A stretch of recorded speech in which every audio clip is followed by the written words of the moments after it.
Halo teman-teman, kembali dengan channel Ki Enta.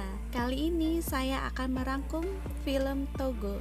Film Togo diangkat dari sebuah kisah nyata yang terjadi pada tahun 1925, di mana salah satu kecil nom di Alaska mengalami suatu musibah yang mematikan. Banyak penduduk, terutama anak-anak di sana, terserang penyakit difteri. Karena saat itu cuacanya sedang tidak bersahabat dan terjadi musim salju. Dan kendaraan apapun tidak bisa masuk ke kota kecil tersebut, termasuk pesawat, mobil, dan sebagainya. Padahal serum difteri adanya di pusat kota yang jaraknya sangat jauh sekali, bisa sampai ratusan kilometer dari kota Nome, Alaska. Dikisahkan bahwa seorang sepala dengan Togo, anjing kepunyaannya, yang akan mengambil serum difteri tersebut ke pusat kota. Hal itu berdasarkan rapat koordinasi para pejabat daerah tersebut, serta menghitung kemungkinan perkiraan yang bisa dilakukan dalam melawan epidemi difteri yang sedang melanda. Dan karena tidak ada pilihan lagi, maka satu-satunya yang bisa diharapkan adalah sepala yang akan berangkat dengan menggunakan tenaga anjing-anjing penarik papan seluncurnya. Dan Togo anjing pemimpin dalam barisan anjing penarik kereta salju tersebut. Sebelum mulai ke filmnya, yuk tekan dulu tombol subscribe-nya.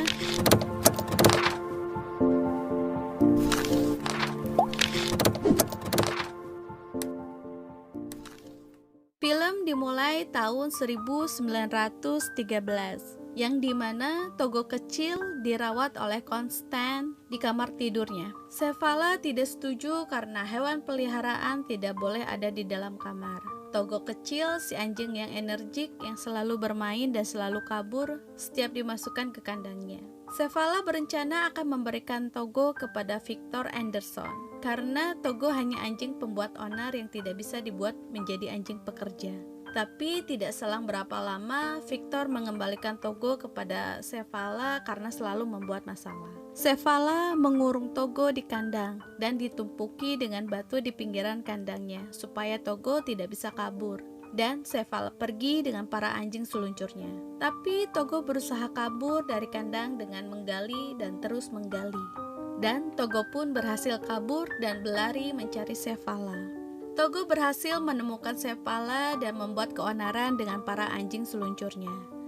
Kebetulan di sana ada sekumpulan hewan rusa. Togo mengejarnya, dan para anjing seluncurnya pun ikut mengejarnya, dan membuat Sepala terjatuh di sungai. Togo sekali lagi dikurung di sebuah ruangan supaya tidak berhasil kabur dan mengganggu Sepala. Tapi Togo tidak kehabisan ide. Dia menemukan celah untuk keluar ruangan dan berhasil kabur. Dan dia pun mencari Sepala dan para anjing seluncurnya yang sedang jalan-jalan. Sepala pun untuk kedua kalinya memberikan Togo kepada ibu-ibu yang membutuhkannya. Ibu-ibu itu membutuhkan peliharaan untuk melindunginya dari serigala. Tapi Togo memang anjing setia. Dia pun berhasil kabur dari rumah ibu-ibu itu dan menghampiri Sepala. Sepala yang sedang asik jalan-jalan dengan anjing seluncurnya terkaget karena ada Togo di hadapannya. Sepala pun memberikan kesempatan kepada Togo untuk bergabung dengan tim anjing seluncurnya. Dan alhasil Sepala terkagum melihat menyaksikan kehebatan Togo. Bahkan Sepala dengan yakin bahwa Togo bukan handal dalam menarik seluncur. Akan tetapi Togo mempunyai jiwa kepemimpinan yang sangat kuat, yang tidak pernah mundur mengambil resiko yang ada. Togo kemudian dipercaya sebagai anjing pemimpin, yang memimpin anjing lainnya dalam menarik kereta salju Sepala. Bahkan dalam suatu perlombaan, orang-orang meremehkan Togo. Tapi kemudian malah dalam perlombaan, Togo mampu menunjukkan keahliannya dan kegesitannya sehingga kemudian ia berhasil menjadi juara mengalahkan anjing yang selama ini selalu menang dengan fisik yang besar. Dan itu membuat Sepala dan Constant menjadi bangga. Togo kemudian benar-benar menjadi andalan Sepala, dan ia juga seakan tak mau berpisah dengan tuannya. Karena sedari kecil Togo sudah menunjukkan bakat kesetiaannya. Togo juga punya tata krama di mana ia tidak boleh masuk ke kamar meskipun dipanggil datang. Togo akan berhenti dan duduk di depan pintu kamar sang majikan. 10 tahun kemudian yang bertepat pada 1925 yang dimana Togo sudah berumur 12 tahun. 12 tahun yang dimana umur itu sudah tua bagi anjing. Sevala pergi ke kota dan anjing seluncurnya untuk membeli makanan. Tapi saat sampai kota, Sepala kebingungan karena toko-toko di kota pada tutup. Ada salah satu warga menghampiri Sepala dan memberitahu kalau di kota Nome sedang dilanda wabah difteri dan kebanyakan anak-anak yang terserang wabah difteri. Wali kota dan para warga rapat dan mencari Sepala. Sepala yang mendengar itu langsung menghampiri. Wali kota memberitahukan kalau serum difteri sudah ditemukan. Dan itu ada di pusat kota yang bernama Nenana yang jaraknya 600 mil. Wali kota memberitahukan kalau serum akan dikirimkan lewat pesawat. Sevala yang sudah melihat badai di luar mengatakan kalau pesawat tidak akan bisa mengirimkan serum tersebut. Dan Sevala menawarkan dirinya untuk mengirimkan serum tersebut bersama anjingnya Togo. Wakil wali kota menyetujuinya karena dia pernah mengirim dokumen lewat Sepala dan itu berhasil dengan cepat cuma 4 hari ke kota Nenana. Di saat Sepala akan pulang, dokter mengajak Sepala untuk mengunjungi rumah sakit. Sepala pun melihat anak-anak dirawat dan Sepala merasa kasihan melihatnya. Di rumah, Sepala langsung mempersiapkan kereta luncurnya. Tapi Konstan tidak mengizinkannya karena itu terlalu bahaya dan Togo sekarang sudah tua untuk melakukan pekerjaan berat seperti ini. Wali kota datang dan memberitahu Sepala kalau pesawat tidak bisa mengirimkan serum itu dan meminta Sepala untuk mengambilnya.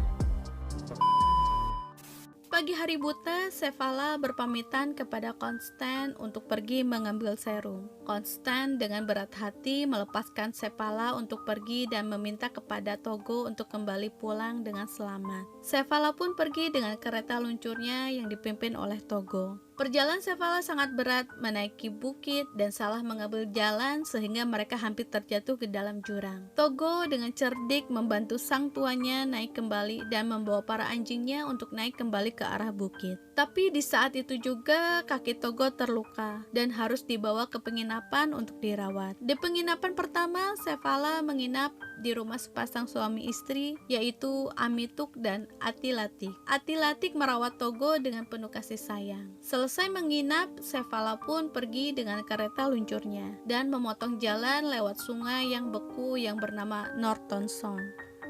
Dalam melewati Norton Sound bukanlah hal yang mudah karena es yang menutupi aliran sungai Norton Sound kerap pecah. Sepala memerintahkan Togo untuk terus berlari dan mereka pun berhasil melewatinya. Sepala pun memutuskan untuk beristirahat di tempat penginapan yang dimiliki oleh Tulimak. Tulimak melihat Togo heran karena Togo hewan yang berbeda di usianya yang 12 tahun.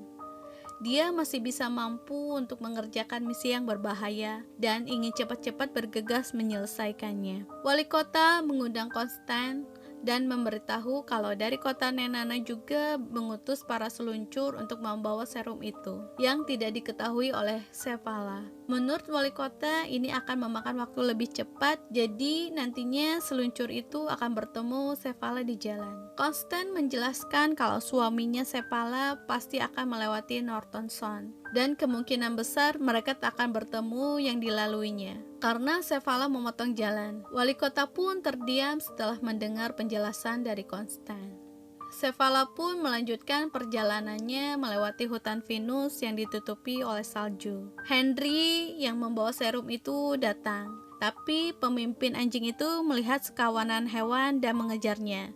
Dan itu membuat mereka salah jalan. Di sisi lain, Sepala dan Togo melewati mereka. Sepala yang sudah kelelahan tertidur di kereta luncurnya dan melewatinya. Henry yang melihat Sepala melewati mereka langsung memanggil Sepala dengan sekuat tenaga. Henry putus asa karena Sepala tidak mendengarnya, tapi ternyata Sepala putar arah mendengar Henry dan mendekatinya yang sudah kelelahan. Sepala dan Henry pergi ke penginapan Tulimak. Henry merasa kasihan melihat Togo karena Togo sangat kelelahan dan menyuruh Sepala meninggalkan Togo untuk beristirahat di sini. Namun Sepala menolaknya karena Togo merupakan anjing pemimpin dan jika Togo tidak ikut misi ini akan gagal. Keesokan harinya, Sepala akan kembali lagi melewati Norton Sound yang bisa membahayakan nyawanya. Tapi Norton Sound sekarang beda dengan Norton Sound kemarin. Es yang menutupi Norton Sound akan pecah, tetapi Sepala tetap pergi dan memerintahkan Togo terus berjalan. Sepala menyemangati para anjingnya kalau misi ini berhasil, mereka akan terus dikenang. Togo dengan semangat berusaha melewati Norton Sound yang esnya sudah pecah di mana-mana. Saat hampir sampai, es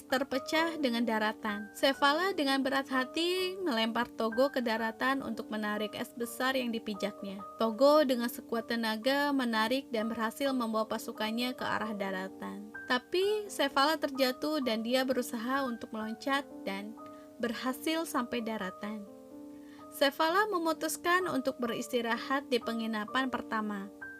Atilatik menangis melihat Togo yang sudah kelelahan alias sudah sekarat. Sepala memberitahukan jika Togo tidak ikut, mungkin perjalanannya akan terhenti. Hanya Togo, sang anjing pemimpin, yang bisa membawa pasukannya lebih cepat sampai. Gunnar yang akan menyusul Sepala menemui Constant dan meminta anjing pemimpin kepada Constant untuk mendampingi anjingnya yang bernama Balto. Constant memberikan Fox untuk menemani Balto. Sepala dan para anjingnya melewati bukit dan mereka pun berhasil melewatinya. Mereka melanjutkan perjalanannya. Di tengah perjalanan, Sepala merasa kelelahan, membuat dirinya tertidur di kereta luncurnya. Beberapa jam kemudian, Sepala terbangun dan melihat keretanya terhenti, dan Togo tergeletak kelelahan. Sepala merasa pasrah karena mereka sudah tak sanggup berjalan lagi. Tiba-tiba pemilik penginapan terdekat datang yang diikuti oleh Gunnar dan membawa mereka ke penginapan. Gunnar langsung membawa serum itu ke kota Nome.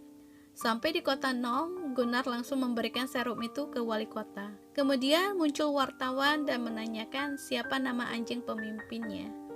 Gunnar menyebutkan anjing Fox, tapi wartawan menyarankan nama lain karena nama Fox seperti nama serigala. Kemudian Gunnar menyebutkan Balto.